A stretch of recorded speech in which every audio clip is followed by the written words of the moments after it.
Niños, niñas, qué bueno que coinciden con nosotros porque estamos aquí celebrando coincidencias. Lo que se celebró ayer, que está fresquito como si fuera de hoy, y la presencia de Beca Duncan. Hola, buenos Hola, Beca, días. ¿cómo estás? Muy bien, con un poquito de frío, pero bien. ¿Tienes frío? Pues está como muy nublada la mañana, ¿no? Yo creo que andas hipersensible como todos los mexicanos. Es lo que pasa, que de pronto siente uno friecito en el alma, pero es normal, ¿eh? No. Eso pasa, ya pasará. Exactamente, ya te pasará ese Pepe fenómeno, que es normal en estos momentos del país. Pero estamos celebrando desde ayer una cosa magistral. Sí, así es. Quería platicarles sobre el Palacio de Bellas Artes porque ayer cumplió 85 años de haberse inaugurado como Palacio de Bellas Artes, porque es más viejito. Es más viejito Es que más los viejito. 85 años, Sí. pero se inaugura en el 34. Se termina y se inaugura en el 34, pero su construcción inicia en 1904. O sea, son 30 años. Son 30 años más desde que se inició su construcción. Se inicia en 1904. 1904, en 1905, sí, es decir, en 1904 inicia, digamos, como los trabajos de construcción, pero en 1905, aquí tengo la fecha exacta, el 12 de abril, Porfirio Díaz coloca la primera piedra. De ahí su construcción se va a ver interrumpida con pues la revolución Claro. en 1910 y pues finalmente se va a terminar hasta 1934. Y cuando la inauguración, pues, oficial, un Ajá. día como ayer, hace Así 85 es. años, Ujú. ¿cuáles fueron los festejos o qué se hizo para inaugurar? Pues fíjate que como por aquí creo que hay gente teatrera, pues les quería contar que Sí, perdón, se nos cuela la gente, perdón. pues ni ánimo, pues. Hay teatreros, Se marihuanos, inauguró, se inauguró con La Verdad Sospechosa, con la obra de teatro de Juan Ruiz de Alarcón, así es, Con María Teresa Montoya. efectivamente, con María Teresa Montoya, sí, Dicen, la mejor actriz de los escenarios de todos los tiempos. eso dicen, así es. Entonces, bueno, se inauguró con la obra de teatro porque pues se inaugura realmente como teatro inicialmente. O sea, la intención del proyecto de Bellas Artes fue siempre desde un inicio que fuera teatro. Ya para cuando se inaugura, pues digamos, el muralismo y lo que llamamos la Escuela Mexicana de Pintura estaba a todo, Sí. en su esplendor total, y entonces se empieza ya a incorporar la idea de hacer también ahí un museo de arte, también de arte popular, por cierto, que eso es bien interesante, se nos olvida esa parte de la historia del Palacio de Bellas Artes, que es un proyecto que hizo Roberto Montenegro para hacer ahí en el Palacio el primer museo de arte popular mexicano. Entonces se empiezan a integrar estas cosas que pues habla mucho de los intereses de la época en la que se inaugura ya finalmente, ¿no? Sí. Está, por supuesto, los murales, que esos se inician en 1928, se empiezan ya a hacer los murales para el palacio. Entonces vemos cómo se convierte de un proyecto creado como teatro inicialmente a ya un recinto cultural muchísimo más completo. Claro, porque además coincide como tú decías, la fuerza poderosísima del muralismo mexicano en ese tiempo y también coincide con los grandes músicos que hacen historia en esa misma época y que Claro. tienen el mejor de los foros que puede haber en el país para tener presencia e influencia.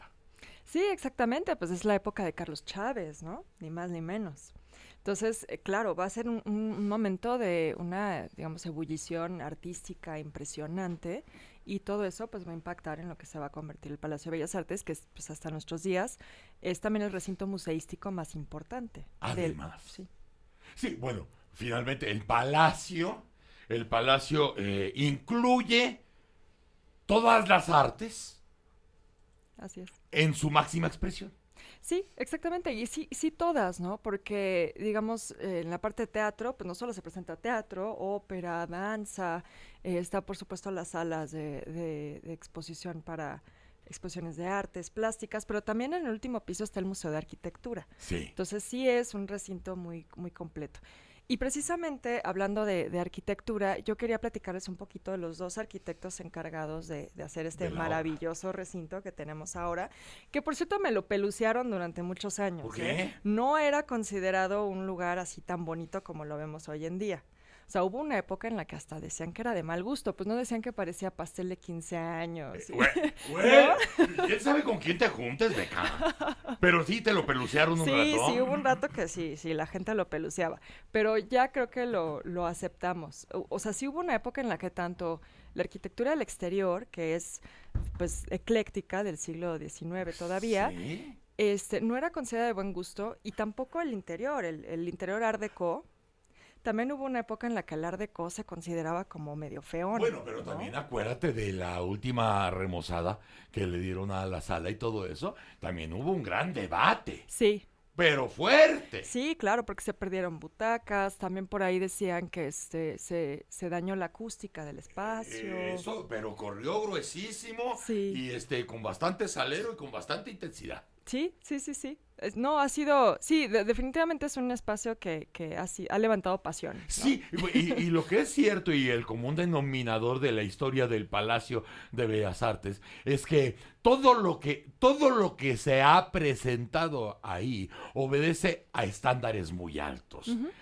Ya sea de conocimiento, o ya sea de perfección, o ya sea de cariño popular sin medida. Claro, O sea, los ahí homenajes, está. ¿no? Sí. Los homenajes de personajes de la cultura O popular. incluso los conciertos. Claro, O sea, si hacemos la retrospectiva, se presentó Oscar Chávez Ujú.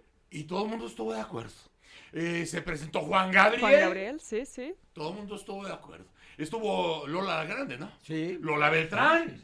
O sea, nadie dice un pío porque son de ese tamaño, abarcan todo Sí. eso, ¿no? Sí. Igual las mejores orquestas, los mejores solistas del mundo han estado ahí. Sí, realmente presentarse ahí, como dices, tanto en el escenario como tener una retrospectiva también en Bellas Artes, pues habla de que ya llegaste al Por al eso máximo después de lo que sucedió reconocimiento. con la Iglesia a la Luz del Mundo, por eso fue todo Híjole, sí, vomitar no, ácido. qué cosa. Porque no se podía uno imaginar tanta grosería.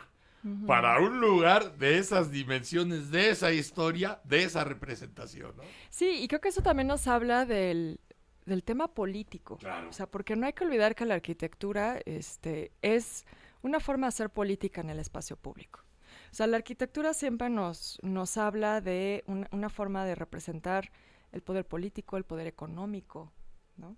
Entonces, también lo vamos a ver en ese sentido. El hecho de que haya pasado eso, que haya sido un escándalo, nos habla también de la importancia política que tiene Bellas Artes. Claro. E incluso su arquitectura nos habla de eso, ¿no? Porque lo que vemos ahí son dos momentos de la historia, un poco como lo que tenemos aquí enfrente con el Monumento a la Revolución. Es un proyecto que originalmente se hace en el Porfiriato, Sí. de un estilo ecléctico, es decir, hay una combinación ahí de muchos estilos que estaban de moda en el siglo XIX. Vamos a ver elementos del Art Nouveau, elementos de pronto medio neoclásicos, algunas cosas que se ven Que como prefería don napoleónicas, Porfirio, además. que era lo que le gustaba a Porfirio Díaz, ¿no? Porque él quería que la Ciudad de México fuera como una pequeña París. Así es. Y por dentro lo que vemos es la imposición de otro estilo, de otra ideología, que es el Art Deco. Y el Art Deco es ya de los años 20, es el arte de los primeros años de los gobiernos revolucionarios. Además meten elementos prehispánicos, ¡Claro! ¿no? Entonces, mientras afuera tienes elementos que te hablan de la tragedia griega, ¿no? De la tradición Algún del clásico. teatro clásico europeo, por dentro tienes mascarones de Chac, de Tlaloc.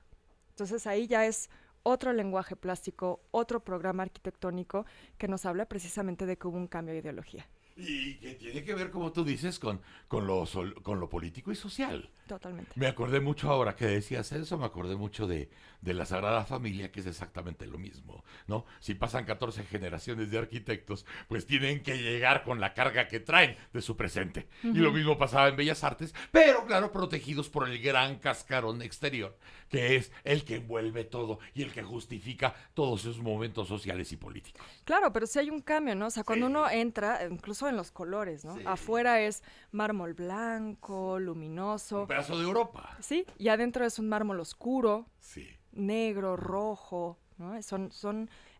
Digamos, es otra sensibilidad, pero precisamente nos habla de otra ideología. Es como, se parece mucho a un ser humano, ¿no? O sea, tiene esta maquefacha Sí, sí, sí, que, claro. que luce imponente, pero cuando Por entras, dentro hay mucha oscuridad. hay oscuridad, y hay historia, y hay cicatrices, Ujú. ¿no? Y a lo mejor, desde luego, cosas bellísimas. Pero no es la parte exterior que deslumbra y que Claro, impone, sino es claro. la intimidad, te lleva a otras cosas. Sí, qué Que es bonita nuestra lectura. historia, ¿no? Sí, claro, claro, es nuestra historia. No, y justo en los arquitectos, insisto, que hicieron esta obra, vemos esa diferencia de dos proyectos, no solo arquitectónicos, sino dos proyectos de nación, ¿no? Porque lo que hizo Adamo Boari, que bueno, la vida de Adamo Boari vale la pena repasarla Sí. rápidamente, porque a veces solo se queda como un nombre que vinculamos al Palacio de Bellas Artes o al Palacio de Correos, pero su vida es interesante. Él es italiano de origen, viaja a Brasil a hacer trabajos de infraestructura, principalmente Argentina, cosas principalmente de vías férreas. Y de ahí se va a Nueva York. En Nueva York le da la fiebre amarilla, no la pasa muy bien.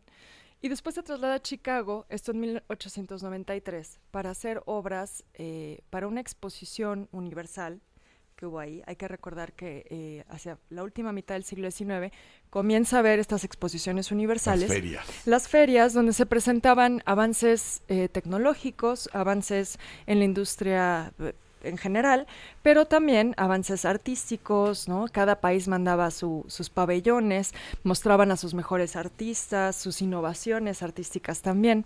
Y Adamo Boari construye algunos elementos de distintas cosas para la feria, la Exposición Universal de 1893, que se llamaba la Feria Colombiana, porque en realidad lo que celebraba era pues el año 1892, el aniversario del descubrimiento de América, ¿no?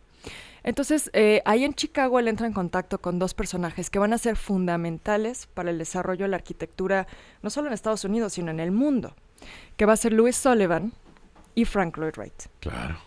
Louis Sullivan es un nombre que tal vez no nos suena tanto como el de Frank Lloyd Wright, pero a él le debemos pues todo, le debemos los rascacielos, le debemos realmente el inicio de la arquitectura moderna, y en su despacho se forma Frank Lloyd Wright.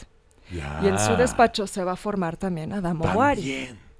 Él llega ahí, trabaja ahí un tiempo, y después regresa a Chicago ya para montar su propia oficina en el mismo edificio donde tenían su despacho Frank Lloyd Wright. Abuelita, pues sí, la Claro, familia. que era el Steinway Hall, que era un edificio en el centro de Chicago. Sí. Y ahí tiene contacto con Frank Lloyd Wright. Frank Lloyd Wright escribe sobre Adamo Boari en sus memorias, que para que alguien de la arrogancia de Frank Lloyd Wright escriba de ti es porque, lo es porque respetaba tenías mucho. que ser un buen arquitecto, Sí. ¿no?